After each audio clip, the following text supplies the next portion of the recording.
Today on Ask Kristen, we're basically gonna talk about how to give yourself a hug, even if, like me, you're not much of a hugger.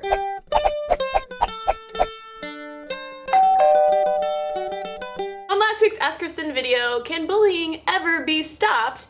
Dear Guy 19 commented and asked, if you do have all that hate locked in you and then you put that hate on yourself, how do you deal with self-hate? I do have some advice and hopefully it will help. Keep in mind before I get into all of this stuff that everybody's a little bit different. And a lot of this advice is going to be pretty general. The immediate advice in the YouTube comments that I gave to Dear Guy 19 was to treat yourself like a best friend, and importantly, have compassion for that friend. How would I talk to a best friend who's having this issue? How would I talk to a best friend who is saying these kinds of horrible things about him or herself? Self-loathing can just be a constant kind of presence in the background of our lives, but a lot of times, at least in my experience with this kind of stuff, there are usually these climaxes where all of a sudden it's all that we can think about. Allowing yourself to step back and say, okay,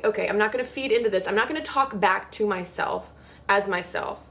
I'm gonna talk back to myself as a friend. Tip number 2, be willing to find your you-ness. The you that makes you you. Be willing to look at yourself with an open mind. Negativity often makes our thinking so rigid. When someone says, well, what's the thing about you that's so amazing? You'll say, nothing. Think about being willing and open to explore figuring out what that is. And sometimes that requires trying out new things. Maybe you don't know what your Youness is because you haven't stepped out enough to even try and find it, because that can be really scary. I can also tell you from experience that when you are brave enough to try new things and step out a little bit, you learn more about yourself. Tip number 3, forget humility. It can be daunting for us to say, identify our you-ness and be okay saying, hey, this is something about me that's awesome. I can call myself awesome. And that's not me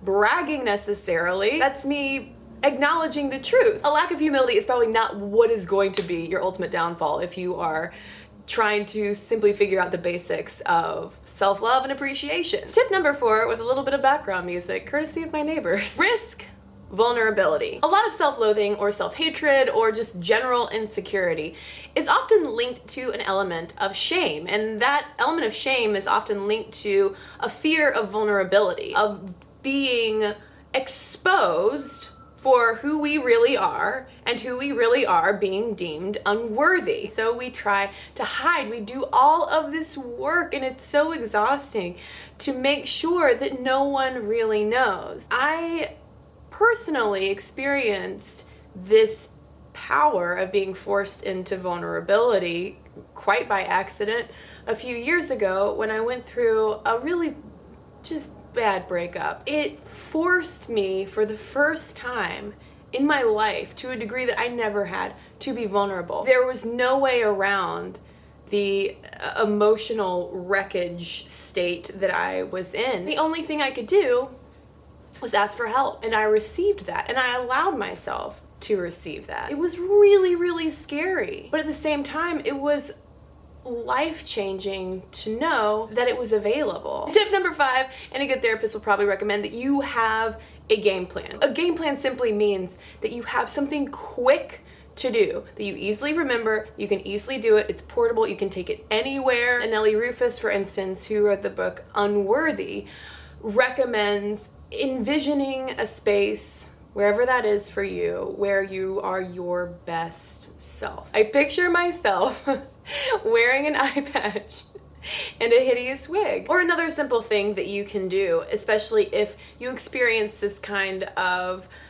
self-loathing or hatred with a lot of anxiety, it's helpful to conceptualize that anxiety as just a ball of energy inside you and you need to release it. A couple of physical things you can do, for instance, are simply running in place, running up and down stairs, standing in the middle of a door frame and pushing on either side of the door, just getting all of that energy out in a healthy, easy way. In times when you do need to rely on yourself, you want an ally in yourself. It's really good to make sure that you have that healthy relationship established. This is not to say that there is never room for personal improvement. That is distinct from learning how to love and appreciate yourself. I also have a feeling that you all have some excellent tips as well about how to stop beating ourselves up, silence those lying voices inside our heads, and learn to hug ourselves. Before I wrap up, thanks to everybody who watched and commented on last week's Ask Cristen video. Is bullying unstoppable? Fuzzle Phoenix commented, when I was being bullied regularly and openly when I was 15, 16 at school, something that I found really disheartening and upsetting was the fact that no one ever called her out or told her to stop, and that what she was doing was wrong. It made me believe that maybe what she was saying was actually what everyone else thought about me too, and I was really so irritating that I should never speak and that all my ideas were wrong and stupid, etc., and that she was just the only one bold enough to say it. It really damaged my self-esteem for a long time, and I think that if other people had stood up for me, even if it hadn't stopped the bullying, I wouldn't have taken it so much to heart. It's true, people, when it comes to bullying, see something, say something. Abigail Meadows said, I'm a high school student and I work with middle schoolers on issues of bullying, self-esteem, peer pressure, etc. We used a method called the Bullies Circle, which shows the different roles in a bullying situation. It includes the bully, his or her supporters, the bystanders, and the kids that stand up to the bullying, and the victim. The thing is, if you keep bullying from being normal, you minimize it. And she went on to say that school counselors had reported that more bullying was being reported by those students. So perhaps that bullying circle technique was an effective way to stop that behavior from happening. You know what else is effective? Asking your questions so I can give you boom, boom, boom, boom, boom, some answers and some air drums.